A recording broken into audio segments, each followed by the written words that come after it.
Welcome to the Velvet Room. My name is Wyatt, and today on Character Compendium, we'll be going over the High Priestess of Persona 4 Golden, Yukiko Amagi. Yukiko Amagi is one of the central characters of Persona 4 Golden. She's the heiress to the Amagi Inn, a well-known establishment and main tourist spot in the town of Inaba. It's considered by many as the pride of the town. Yukiko is the top student of her class, and is one of the most popular girls in school. Many of the boys in class label her as the girl to get, and call the act of asking her out the Amagi Challenge, of which all boys fail, except of course, the main character. Though she's extremely popular, she's actually an introvert, and is completely oblivious to the approaches of her male classmates. With these character traits, she's meant to give a nice spin or subversion on the popular girl trope. She's not an alpha bitch, but rather adorkable, as one of her key character traits is her laughing fits.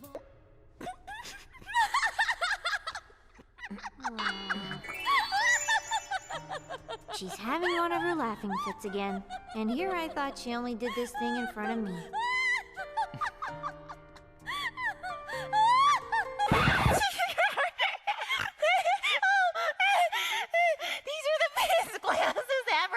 Chie, you have to wear these. Come on.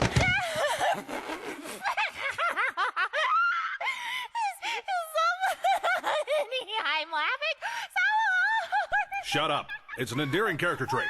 Her design is meant to evoke the feminine and sophistication, as she has a slender figure and always wears a cardigan. Yukiko is also the token girl with bangs, which is very popular and a reoccurring theme in the Shin Megami Tensei universe. I believe it's a nod to the original books with Yumiko Shirasagi, who was a descendant of the goddess Izanami. I think her design is very fitting to the reincarnation theme present in the title. She's typically depicted in the color red, which was recommended to her by her best friend and fellow central character, Chie Satonaka. Red and green are meant to be complementary colors on the color wheel, and are meant to highlight the differences between the two characters. Yukiko is meant to be book-smart, sophisticated, respectful, and feminine, whereas Chie is more street-smart, rough around the edges, blunt, and more masculine, at least in comparison to Yukiko. When we get into Chie's character compendium, we'll touch on how her green coloration is an overt symbolic reference to the emotion envy. Their relationship is one of dependency. Yukiko depends on Chie for strength and guidance because her main insecurity, as shown through the game, is her low self-esteem, brought about by this feeling of a preordained destiny. She feels that, because of her family, she has to stay in Inaba to uphold the Amagi name. She feels she doesn't have a choice in her future, and that she has to live up to her parents' expectations. I think this is a very common issue people go through during this time of development. I mean, think of the pressure. Are you really going to disrespect the family business by doing something else? To use another character as an example, Sakiko Nishi, which is Yosuke Hanamura's love interest, she has very strict parents that yell at her for working at Junes, otherwise known as the major corporation forcing small businesses to close. How could you disrespect the family by working for the competitor? What's wrong with you? This is something that I personally related to. My family comes from a long line of doctors, therapists, and nurses, and I was always expected to just become that. There's no sense of individuality. You can't choose what you actually want to do with your life. And it's typically not out of malice, just what's best for you. It's very common in Asian households for parents to push their beliefs onto their children, and whether or not it's right is really up for interpretation. This feeling of being caged to a life pre-decided is reflected in her shadow. When you attempt to rescue Yukiko from the TV world, her shadow takes the form of a princess who wishes to be saved by a gallant prince. She's even wearing her special panties. Prince Charming! And I came prepared! I've got my lacy unmentionables on, stacked from top to bottom.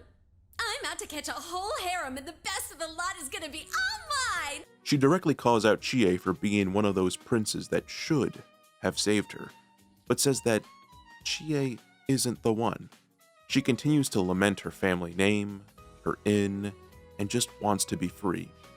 The real Yukiko calls out how disrespectful her shadow is being, which, in turn, is her rejecting her true emotions. It's important to remember that shadows are meant to represent your insecurities, a part of you that's real, but a part that doesn't have to define you. When Yukiko rejects her shadow, it transforms into a giant caged phoenix, representing her feelings of entrapment and helplessness. The anime delves into this symbolism even further by showing her taking care of an injured bird that eventually recovers and escapes the cage on its own. Like the phoenix, it has been reborn. But in contrast, Yukiko feels that she's a coward, that she isn't able to escape that cage. However, as you can clearly see, her shadow is outside the cage, but doesn't want to leave. It's strong and powerful, but at the same time, screaming that she's helpless. It's such beautiful, dramatic irony. She's incredibly strong. She just doesn't know it. If you play on normal difficulty, Shadow Yukiko is one of the tougher bosses in the game, because you're at such a low level, and you're still learning the game. Very much like the Matador fight in Nocturne, or the Minotaur fight in Shin Megami Tensei 4, the game ramps up in difficulty very fast, as this boss requires a little more planning to take care of. You need to exploit her elemental weakness to ice, and also deal with her fire spells. In the anime, Yu Narukami, the protagonist, uses Pyrojack to absorb her flames, and around this level, a great ice persona to use to defeat her is actually the series mascot, Jack Frost. A good convention of RPGs is to be at or above the level of your opponent. Shadow Yukiko is at level 15, and you can conveniently make Jack Frost at level 16, so there you go. After defeating her shadow, the real Yukiko embraces her shadow self and earns the persona Konohana Sakuya.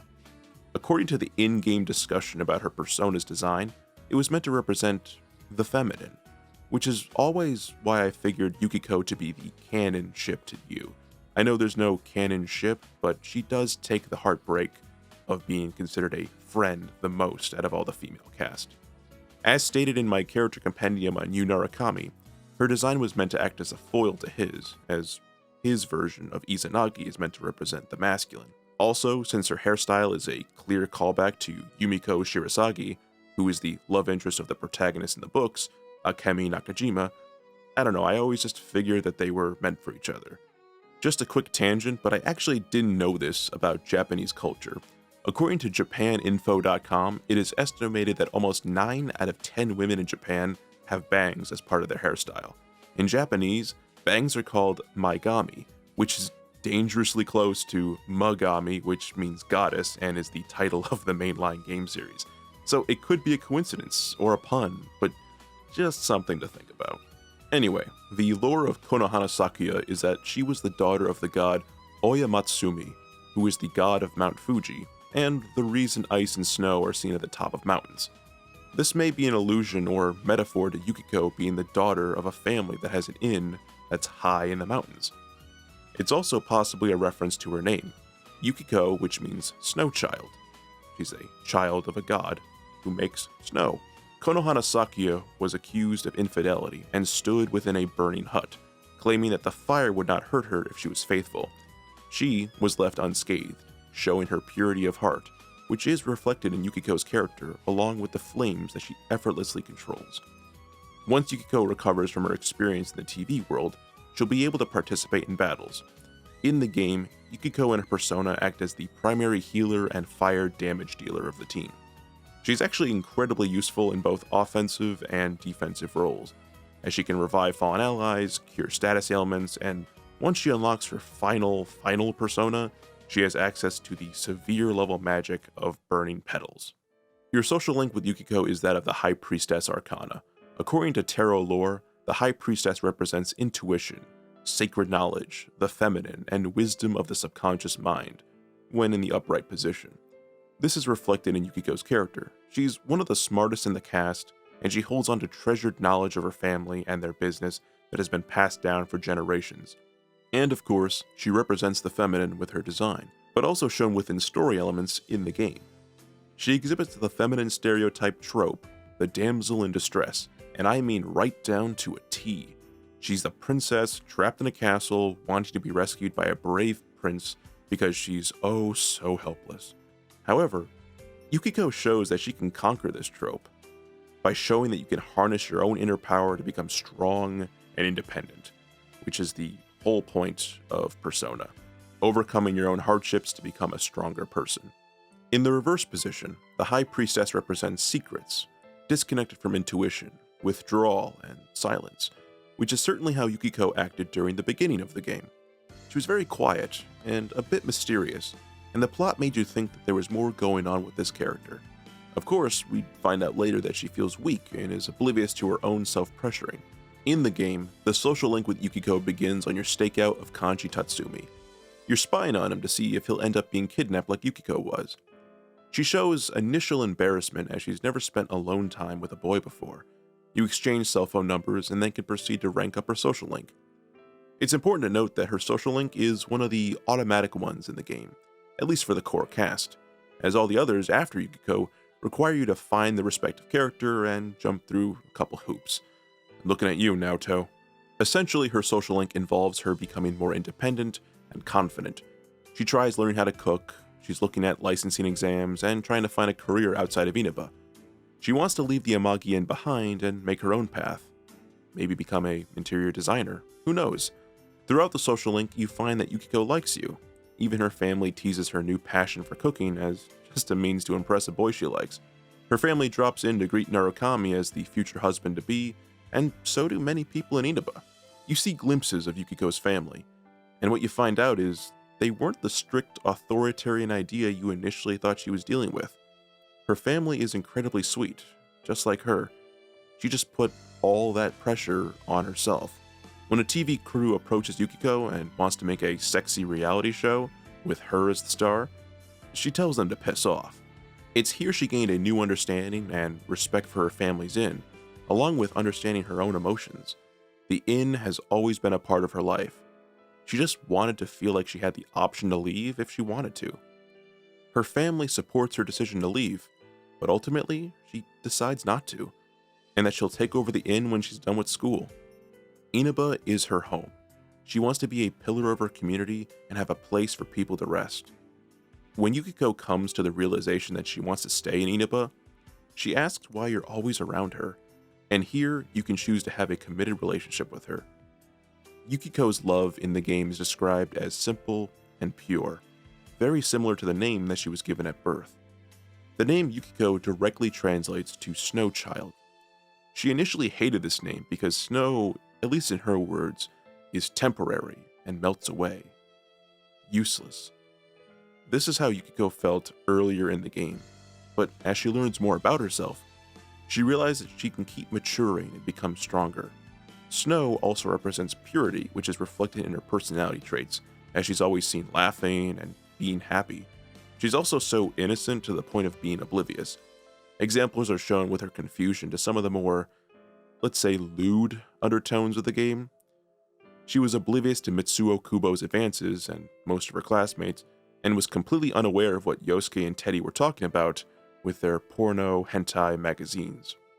Her last name, Amagi, is a little tricky. Some sources say it means sky castle or castle in the sky, which works because her themed dungeon is a castle. Others say it means liberty, which reflects her desires to be free of her family and responsibilities. And if you break Amagi into Ama and Gi, it translates to nun ceremony or bitch case, bitch rules. Honestly, all these work for her character to some extent, but I definitely like the idea of her last name meaning liberty as it's core to her character. When you max out Yukiko's social link, her persona transforms into Amaterasu. Amaterasu is one of the more popular gods of Shinto mythology. Gee, I wonder why. And is known as the sun goddess who rules over the high plane of heaven. She was born of Izanagi's left eye, and her brother is Susanoo, which is Yosuke's persona. She is essentially responsible for bringing light to the world. Since Yukiko's element is fire, it made sense to graduate from a daughter of a god who lit herself on fire to a full-on god of fire. I mean, she's the god of the sun after all.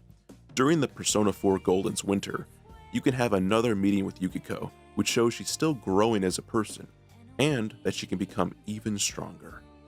her persona transforms yet again into Sumio Okami. Sumio Okami, or Sume Omikami, is an epithet for the goddess Amaterasu, meaning Imperial Great Goddess, which references how emperors of Japan were traditionally held to be descendants of Amaterasu.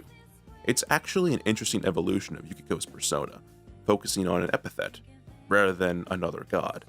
It's like going from being called Alexander the Great to being called the Great, which only gives connotations of someone who was great. Perhaps this is to symbolically refer to Yukiko's newfound independence, as she's not simply the persona of Amaterasu, but rather upholds the majesty of that god, as Sumio Okami is only a referral to Amaterasu. Or maybe it's meant to show a maturity, as the original goddess of Amaterasu had to be tricked to bring light to the world, and Sumio Okami is only showing the positive aspects of Amaterasu. Or maybe, just maybe, they chose the name because it was the only thing that really connects to Amaterasu. Regardless, she attains a new spell in the form of Burning Petals, a severe fire damage spell. Yukiko is my favorite character in the game. She was the one that I personally felt was the most relatable to me, and the one that I eventually romanced in the game and in real life with my fiancée Annie. My fiancé loves the character of Yukiko. It's scary how similar they are. They both have bangs, love the color red, laugh at everything. They're very shy and reserved when it comes to men. Both are respectful, both feel pressured, and have this anxiety that's usually brought about by their own emotions. And my fiancé is going to be a nurse, which represents Yukiko's healing magic. I like to think I experience Persona 4 Golden every day because of her. I know YouTubers are typically supposed to keep their personal life out of their personal channel, and that's stupid. I'm marrying my own Yukiko Amagi, and I just wanted to say this video is dedicated to you, my love, Annie. Anyway, if you guys enjoyed the video, please feel free to subscribe. I do analysis videos, I'll be chipping away at this series, but I also do game reviews, so please suggest something. If not, I can find something really quick. I'm a game collector after all. So leave a comment. I read every single one of them, even the mean ones. And with that being said, have a good day.